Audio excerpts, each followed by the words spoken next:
Hello students. Ohm's law क्या होता है?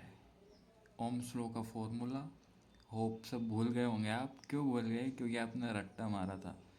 तो ये सारी चीज़ें इस वीडियो में हम कवर करवाएंगे। अब आ चुके हैं, इंट्रोडक्शन देते हैं पहले।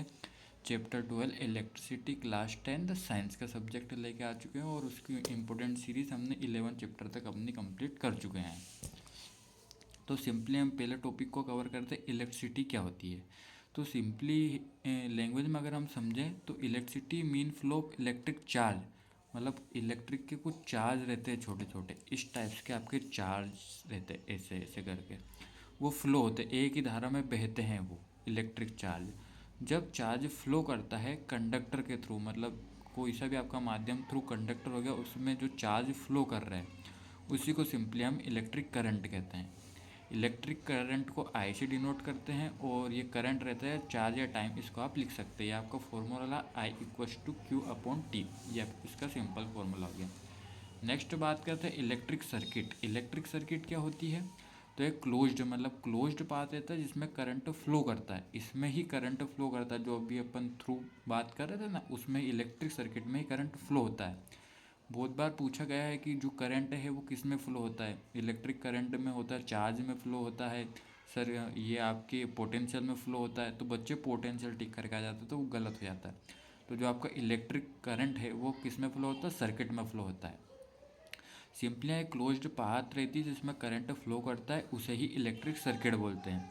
अगर सर्किट ब्रेक हो जाए तो करंट फ्लो नहीं करेगा। अगर ये आपकी सर्किट बिछी हुई है और ये अगर किसी भी कारणवश यहाँ से ब्रेक हो जाए तो आपका जो इलेक्ट्रिक करंट है, तो ऐसे ही अगर ब्रेक हो जाती तो आपका जो इलेक्ट्रिक करंट है वो चार्जेस फ्लो होना बंद कर देंगे। यही आपका इलेक्ट्रिक सर्किट रहता है। नेक्स्ट टॉपिक है आपका डिफरेंस बिटवीन पोटेंशियल, मतलब इसमें पोटेंशियल और पोटेंशियल डिफरेंस को अपने को एक्सप्लेन करना है। तो इलेक्ट्रिक पोटेंशियल वर्क डन रहता है इसका, और ये चार्जेस को लेके आने का काम करता है। पोटेंशियल है वो चार्जेस को पकड़ के लेके आने का काम करता है। पोटेंशियल डिफरेंस को अगर डिनोट करते हैं तो वी से डिनोट करते हैं, और ये पॉइंट के बीच वोल्टेज का डिफरेंस है। और फॉर्मूला आप देख सकते हैं न्यूमेरिकल चैप्टर से, आपको न्यूमेरिकल सोल्व करना पड़ेगा उसके बाद ही, और ये फॉर्मूले तो आपको याद करना ही पड़ेगा। और इसे सिंपली पोटेंशियल डिफरेंस इसको मेजर्ड करते हैं वोल्ट मीटर में। तो ये कुछ बेसिक चीज़ें हैं जो आपको याद होना चाहिए। और सबसे इम्पोर्टेंट एग्ज़ाम के पॉइंट ऑफ व्यू से देखा जाए तो ओम्स लॉ, और सबसे पहले ओम्स लॉ को डिनोट कैसे करते हैं। तो ओम्स लॉ डिनोट का भूल गए होंगे आप, बहुत सारे बच्चे कैसे डिनोट करते हैं। तो ओम्स लॉ को डिनोट करते हैं आपके इस तरीके से। ओम्स लॉ रहता है, मल्टीपल चॉइस क्वेश्चन में भी अगर आपसे पूछा जाए तो आप यही टिक करके आना है आपको, ये आपका ओम्स लॉ हो गया। और ओम्स लॉ की बात करते तो यह कांस्टेंट टेम्परेचर, मतलब एक ही फिक्स टेम्परेचर पर रहता है। और यह वी डायरेक्ट इन्वर्सली प्रोपोर्शनल आई के रहता है। आई मतलब जो आपका करंट वगैरह हो गया, इसका फॉर्मूला वी। देखो फॉर्मूला याद करने की ट्रिक मैं बताता हूँ। ओम्स लॉ की वीर, वीर याद रख लो, और वी के आगे ये ऐसे डंडा लगा दो, वी आई आर, तो आपको समझो ओम्स लॉ का फॉर्मूला याद हो गया। वी वोल्टेज डिनोट करता है, I current, R resistance, resistance मतलब रुकावट। ये करंट ऐसे फ्लो हो रहा था, इसको ऐसे जिग माध्यम से ऐसे फ्लो करवाता है ताकि थोड़ा टाइम लगे और चार्जेस वगैरह मेंटेन रहे। रेसिस्टेंस करंट का फ्लो को ओपोजिशन करता है, और ये आपने जो हमने पढ़ा ऊपर, ये ओम्स लॉ इस तरीके से इसको डिनोट करते हैं।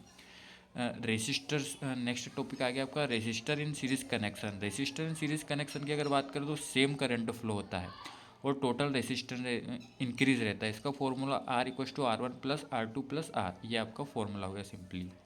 रेसिस्टर इन पैरेलल कनेक्शन में देखा जाए सेम वोल्टेज रहती है, टोटल रेसिस्टर इसमें डिक्रीज रहती है, इंक्रीज नहीं रहती, इसमें डिक्रीज रहती है। फॉर्मूला की अगर बात करें तो 1/R equal to 1/R1 plus 1/R2, ये हो गया। Electric power rate of doing electrical work, या इसका इलेक्ट्रिकल वर्क रहता है। फॉर्मूले की अगर इसके बात करें तो P इक्वस टू वी आई और यूनिट वाट भी से बोलते हैं। Heating effect of electric current की बात करें तो करंट फ्लो होने से कंडक्टर हीट प्रोड्यूस करता है। जो उसका करंट फ्लो होता है एक जगह से दूसरी जगह, तो उसमें हीट प्रोड्यूस होती है। और इसका क्या उपयोग कर सकते हैं? इलेक्ट्रिक हीटर, आयरन बल्ब वगैरह जो आपका फ्यूज रहता है। अब इसी में से एक मेन चीज़ आपको ध्यान धरने वाली, इलेक्ट्रिक फ्यूज क्या होता है।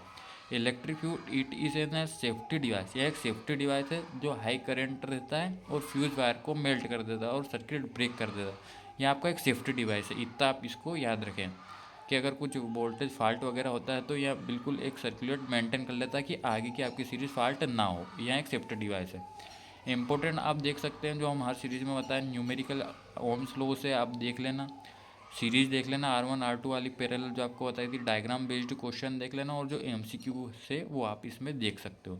तो आज के लिए इतना ही, हमारा चैप्टर इंपॉर्टेंट सीरीज़ का चैप्टर 12 क्लास 10th साइंस का हमने कंप्लीट करवा दिया है। अगर किसी भी प्रकार का डाउट है तो कमेंट ज़रूर करें, वीडियो को शेयर ज़रूर करें अपने दोस्तों के साथ, सब्सक्राइब ज़रूर करके रखें ताकि आपको आने वाले वीडियो के जो मैं आगे इंपॉर्टेंट सीरीज़ के इंपॉर्टेंट क्वेश्चन आपको दूंगा वो आपको मिल सके। तो आज के लिए इतना ही, थैंक यू, खूब ध्यान रखें आपका और आपकी फैमिली का।